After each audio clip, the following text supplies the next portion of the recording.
నాగర్ కర్నూలు జిల్లాలో మాజీ జవాన్ మల్లేష్ మర్డర్ రాజకీయంగా ప్రకంపనలు పుట్టిస్తోంది.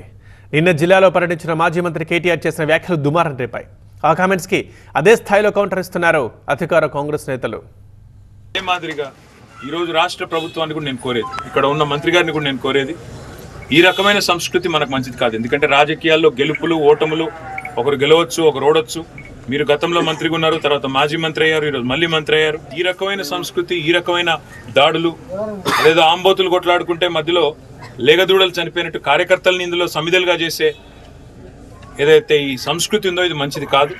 నేను ఇక్కడ ఉండే మంత్రి గారికి, జూపల్లి కృష్ణారావు గారు కూడా చెప్తా ఉన్నా, కాంగ్రెస్ ప్రభుత్వానికి కూడా చెప్తా ఉన్నా, ఇది మంచిది కాదు. ఎందుకంటే తెలంగాణలో ఇది ఇదివరకు ఎన్నడూ లేదు. మేము కూడా గతంలో 10 ఏళ్ళు ప్రభుత్వంలో ఉన్నాం.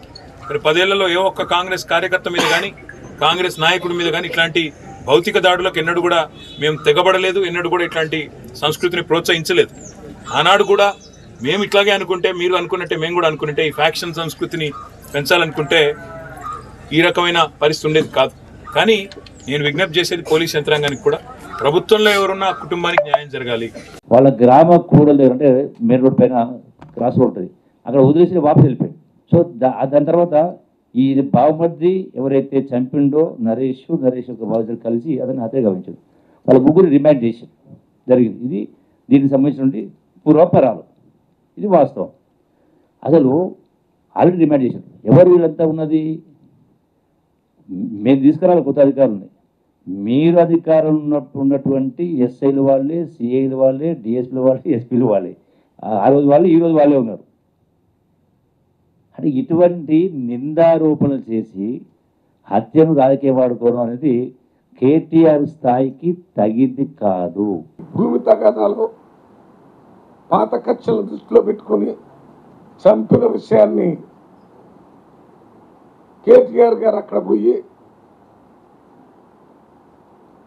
బీఆర్ఎస్ పార్టీ వాళ్ళని ఎవరో కాంగ్రెస్ పార్టీ వాళ్ళు ఎవరో చంపినట్టుగా చిత్రించడానికి ప్రయత్నం చేస్తున్నాడు. మేము ఈ కేసుకు సంబంధించిన A1 నుంచి A3 దాకా ఈ కేసు స్టోరీ మొత్తం ఇప్పుడే మీ అందరికీ పంపిస్తారు. మొత్తం పోలీస్ వ్యవస్థ నుంచి అన్ని తీసుకొని వచ్చాను. అది మీరు పంపిస్తే అర్థమవుతుంది. ఎందుకు చేస్తున్నారంటే ఇవి రేపు జరగబోయే పార్లమెంట్ ఎన్నికల్లో మేము మళ్ళీ గెలుస్తాము, గెలవాలనేటటువంటి ఒక దురాశ, ఆశతో చేయటం ప్రతి పార్టీ ఆశతో ఉంటుంది.